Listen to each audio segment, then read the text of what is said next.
Welcome students, welcome to classroom. In today's class, we will be learning about rules for drawing ray diagrams. So finally, today is the day where we will be learning how to draw ray diagrams. Now ray diagrams are very important. Okay, so ray diagrams.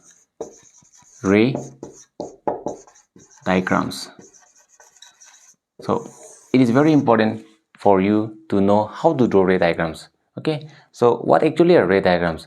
Ray diagrams are diagrams drawn where we show the direction of light, okay, before it touches the mirror, and at the same time when the ray touches the mirror, the reflected ray.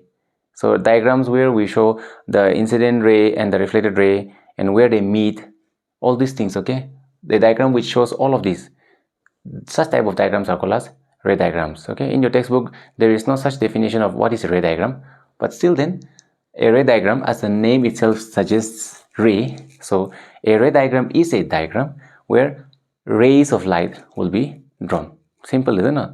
Okay, you know what a diagram is. Okay, in science we have lots of diagrams. Okay, so ray diagrams. Okay, drawings. Okay, drawings in science are called as diagrams. So we will be drawing diagrams in this chapter where light rays will be associated. Such type of diagrams are called as ray diagrams. Okay, so without any delay, let us continue with the class. So today's topic is rules for drawing ray diagrams. Now we don't have a huge amount of laws. Okay, no, there are just 4 rules, so and they are very easy. So one by one we will have a look at them. So today's topic is rules for drawing ray diagrams. Now most of the students, okay, for most of the students, from my experience, I have encountered that they struggle in these ray diagrams, and that's because you don't pay attention in the classroom. So in school you don't pay attention, so you don't learn, and you will learn from tuitions or from your tutors. So basically it's not very difficult. Had it been so difficult, you will not be learning also. But see, if you pay attention, you learn. So it's all because you are not attentive. So be attentive in the class so that you will learn from the classroom itself. Okay, so here, so ray diagrams. Now we will learn the rules or following which we can draw ray diagrams. Okay, rule 1. So let us first have a look at rule 1. So what is the rule 1? Now see here. So let us take a concave mirror first. This is the back side. Okay, got it? Now this is the principal axis, isn't it? Now you already know about these things. So this is the principal axis, and this point becomes very important. Anyone who knows what this point is? Anyone? Yes, this is the pole. Okay, capital P. Okay, and what is this? This one from here till here, what is the name of this one? This is called the aperture. All right, so now rule 1. Now in rule 1, the ray is traveling parallel to the principal axis. So in rule 1, let us consider a ray which is traveling parallel to the principal axis. So look at this ray. Okay, this ray is coming from an object. Okay, this ray is coming from an object, and then the ray is traveling parallel to the principal axis. Now it has hit the mirror. So it has hit the mirror. Okay, so now reflection will take place. So now after reflection, how will the reflected ray travel back? So the answer is it will pass through focus. So after reflection, the ray will aim for the focus and go. So it will go like this. Okay, let me make the focus here. Okay, so it will aim the focus and go. Like I said in the previous video also, we need to practice. Okay, we need to practice a lot. So keep practicing. Okay, it will get better. So the ray, the reflected ray, will pass through focus. This is rule number 1, and this is in terms of concave. Now in terms of convex, let us have a look. In terms of convex, how will it be? So we have to draw a convex mirror. Okay, then this is the principal axis. For convex mirror, you have to extend it to the right side also. Okay, class. So you extend it to the right side. Okay, then we know the condition in rule 1. The ray travels parallel to the principal axis. So this is the principal axis. This line is called the principal axis. This is the pole, isn't it? Now the ray will travel parallel to the principal axis. So this is the ray which is traveling parallel to the principal axis. It has touched the mirror now. So this is the ray traveling parallel to the principal axis. It has touched the mirror. Now reflection will take place. But we know that convex mirror are diverging mirror. So the ray will travel like this. Okay, the ray will travel like this. The ray will travel like this. Okay, the reflected ray will travel like this. So what we have to do is we have to backtrace it, and on backtracing it, you will find that it follows the same rule, that it will backtrace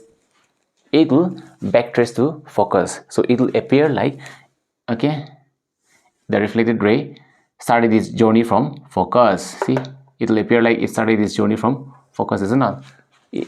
The incident ray traveled like this. After reflection, it went like this. But if we backtrace this, it will appear like it started its journey. The reflected ray started its journey from focus. Yes or no? Okay, so this is rule number 1. Okay, now we go to rule number 2. So let's do rule 2. What is rule 2? Now let us draw fresh diagram again. So let's take a concave mirror here. Concave mirror. This is the pole. This is the principal axis. Okay, for concave mirror, do not extend it till here, because nothing is happening here. Okay, got it? Nothing is happening here, especially in this here, nothing will happen. So don't extend it. For convex mirror, you have to extend it.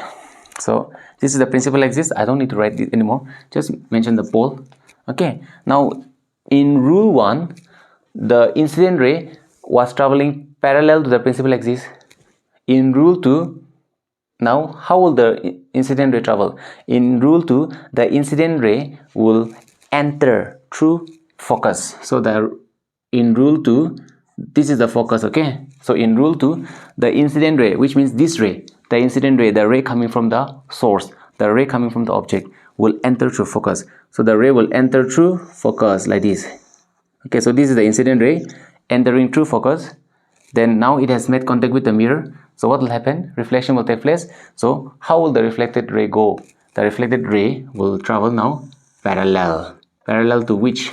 Parallel to the principal axis. This is how rule 2 looks like. Alright, not difficult, isn't it? Okay, then let us have a look at the convex mirror. So the convex mirror will be drawn like this. Am I drawing? Yes, it's confusing. Okay, it confuses me also. So alright, so this is a convex mirror, so I have to draw back side also. Now time to draw the incident ray. So same. Okay, how did the incident ray enter in this mirror? It entered through focus, na? So remember, for convex mirror, focus is considered from this side. So the focus is this one. So this is the focus. So the incident ray entered through focus. So here also the incident ray will enter through focus. That means the incident ray will aim at this focus. Okay, the incident ray will aim at this focus. So the incident ray will enter like this. So the incident ray enters like this. It's aiming the focus, isn't it? See, it's aiming the focus. Okay, it's aiming the focus. It's aiming the focus. Okay, so it has touched the mirror here. Got it? Now reflection will take place. After reflection, how did the ray go? Parallel to the principal axis. Here also it will satisfy the same condition. So after reflection, it will go parallel to the principal axis. Okay, may not look very much parallel, but it is parallel. Okay, it will go parallel to the principal axis. This line is the principal axis. Are we clear? Okay, see, they are same. The characteristics are same. The follow of the rule is the same. Ray enters through focus. The incident ray is aiming the focus. Okay, remember, this is a convex mirror. It's much easier with concave. It's a little difficult with convex, but you will be able to manage it. Okay, so ray aims for focus. So the ray is aiming for focus. Here the ray passes through focus. Okay, this is a, see, remember, concave mirrors, they provide us with real images, whereas convex mirrors, they provide us with virtual images. In the difference between real and virtual images, I told you, we have studied that here they appear to meet, isn't it? They appear, they don't actually, they appear. So they appear. So here also, see, okay, here also this ray will not go and touch, okay, but it will appear like it is going like that. So we are drawing with dotted line, isn't it? If they actually, then we use a thick bold line. But since they appear, whenever they are just appearing, we trace them with dotted line. Okay, so they appear now. So see, it's aiming for focus. That's good enough. So it's aiming at focus, but it will not actually go inside the mirror. It will not poke a hole inside the mirror and go and hit the focus. Impossible. That will not happen. So the light gets stopped here because the mirror is here. Light cannot go further deeper anymore. So after striking the mirror, it has to reflect now because this is a mirror. So it will reflect back, following the same thing which the concave mirror had shown, had followed, traveling parallel to the principal axis. The ray will travel parallel to the principal axis. Yes or no? Alright. So now we move to the third rule, rule number 3. Okay. So now we go to rule number 3.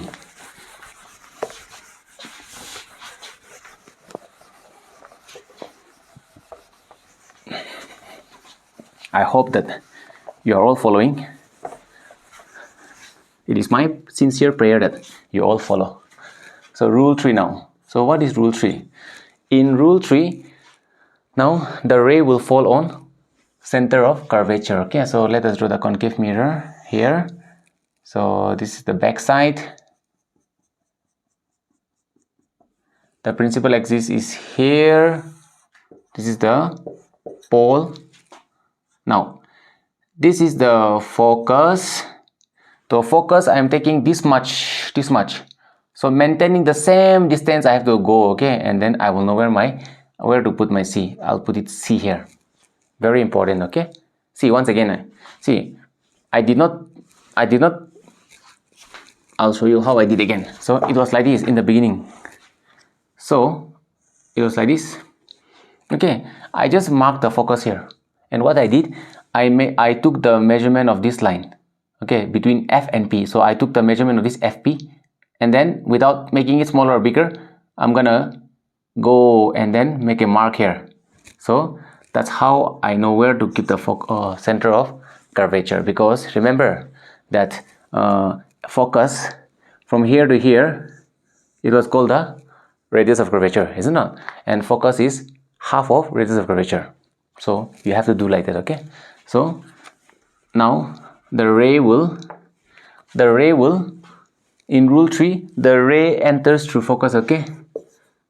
Ray enters through, sorry, not focus, through center of curvature. So sorry, center of curvature. Ray enters through center of curvature. So the ray will enter through center of curvature. So let the ray enter through center of curvature like this. Now, if the ray enters through center of curvature, then the ray back traces. Got it? The ray back traces. B-A-C-K, back traces. That means it will take the same path and go back again. So the ray enters through center of curvature. It will strike the mirror, and again it will go back from the center of curvature. This is rule number 3. This happens when the ray enters through center of curvature. Are we clear? Easy, na? This is easy. Next we draw for the convex. So we are drawing for the convex now. So since it is a convex, we will have to go back also like this. This is the pole. Okay.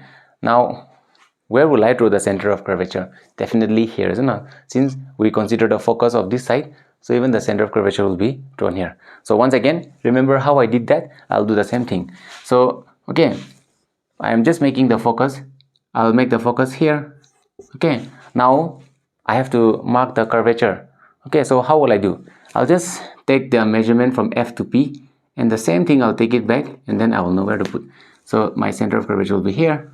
Okay, that's how I get a very near to precise measurement of where the F and C should be. Okay, so you can also follow the same. You can use a scale, okay, and then measure and do also. Okay, so it needs a little bit of practice.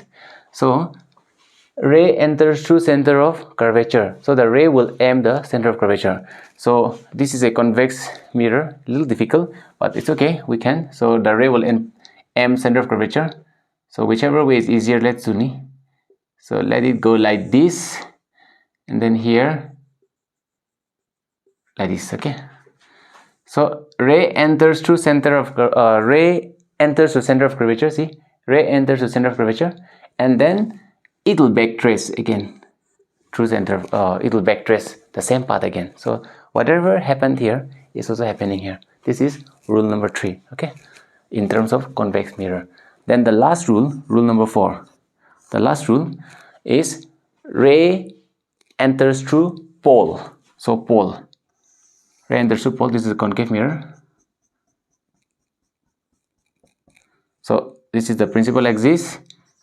This is the pole. Now, in rule number 4, ray enters through pole of mirror. So the ray enters through the pole of the mirror. Okay, so the ray will enter through the pole of the mirror. So the incident ray will enter through the pole of the mirror like this. This is the incident ray. Then the ray will exit. The reflected ray will, okay, the reflected ray, how will it pass through? The reflected ray will pass through like this.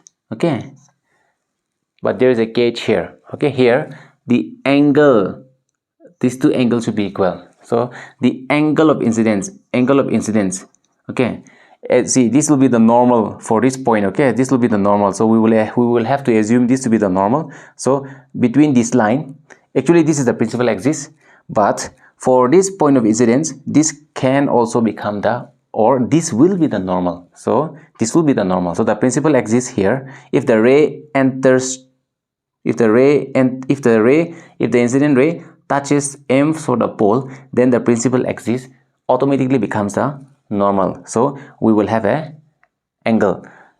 Remember, angle of incidence and angle of reflection are drawn between the normal and the incident ray, between the normal and the reflected ray. So assuming this to be the normal and this is the incident ray, so what angle we will get? We will be getting angle of incidence between this incident ray and this normal. Okay, then this is the reflected ray and this is the normal. So what angle will we get? We will be getting angle of reflection. Got it? So here, if the ray aims for a pole, then the angle of incidence will be equal to the angle of reflection. That means with whatever angle the incident ray made with respect to the pole, okay, the same angle it will make an exit. Okay, it will reflect back like that. So angle I is equal to angle of R. This is how the ray diagram will look like if the ray aims for the pole. Alright, then we try for the convex also. So not difficult. The fourth point is actually quite easy in both the cases. Maybe perhaps it is the easiest one. So here, see, so we are drawing because this is a concave convex mirror. Then the ray will aim for the pole, nah?